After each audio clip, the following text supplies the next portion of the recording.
जय झूलेलाल। मुंहिंजे चैनल सिंध समाज ते तव्हां सभिनि जो स्वागत आहे।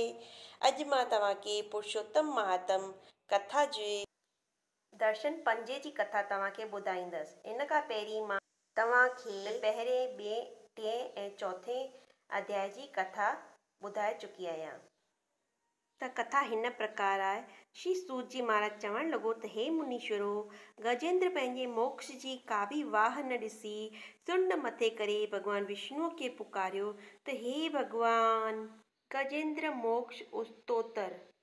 सूर्य सोम में, वायु वायुम में, सुतलदार धरणीअ में तुम, सत कलतर में, पुष्प पत्र में, स्वर्ण अशम अरणीय में तुम, शत्रु मित्र में, सुख अमृष में, अनल अताल सागर में तुम, सब में सभी दिशा में, केवल हे नाथ नट नागर तुम। हे हरि, हे दीन बंधु, दीन दयाल, अनाथन जा नाथ, भक्त वत्सल, मुंहिंजो तोखे वारो वाह नमस्कार आहे ऐं मां निमाणो तुंहिंजी शरण में आयो आहियां। तूं जगत जी उत्पत्ति, पालण ऐं प्रलय करण वारो आहीं।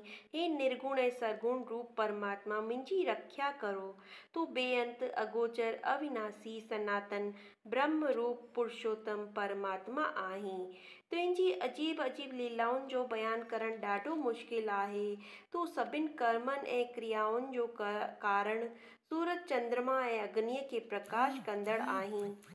हे वासुदेव, तूं सभिनि जे हृदय में विराजमान आहीं। तूं उपाधिअ रहित, अचिंतनीय प्राण पुरुष आहीं।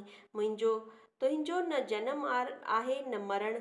हे सर्वशक्तिमान, सर्वसमर्थ, भक्तन भयहारी, भक्तन जा रक्षक भॻवान, तुंहिंजे चरणनि में मुंहिंजो वारो वाह नमस्कार आहे। वॾा वॾा ऋषि मुनि ज्ञानी तुंहिंजे गुणनि जो कीर्तन करे, सुमरण ऐं भॼन करे आनंद रूपी समुंड में मग्न रहनि था, पर त बि तुंहिंजो पार पाए नथा सघनि। हे शरणागत भॻवान, हाणे मूं निमाणे खे बसि तुंहिंजो ई आसरो आहे। तूं मूंखे हिन आपदा खां छॾाए। हे रख्या करण वारा, जीअं वणई तीअं रख्या कर।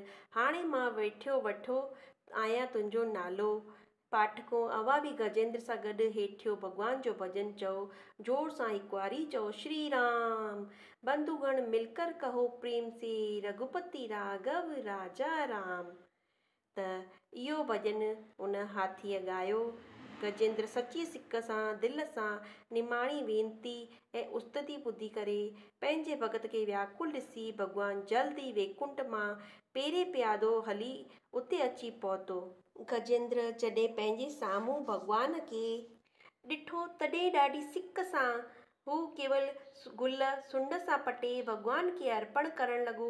सर्व अंतरव्यामी भॻवान पहिरियां ई गज खे गिराक खां छिके पाणीअ मां ॿाहिरि कढियो। पंहिंजो सुदर्शन चक्र हणी गिराक जो सिर कपियईं। गज खे चक्कर हणी ॿिन्हिनि खे मुक्त करे वैकुंठ में पंहिंजे द्वारपाल करे रखियईं।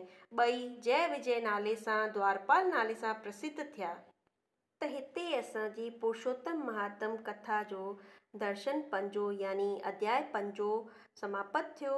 वरी असां मिलंदासीं दर्शन छहें सां गॾु तव्हां सां सुभाणे जे ॾींहं में। त तव्हांखे इहा कथा कीअं लॻी कमेंट बॉक्स में ओम नमो भगवंते वासुदेवाय ज़रूरु लिखी करे ॿुधाईंदव।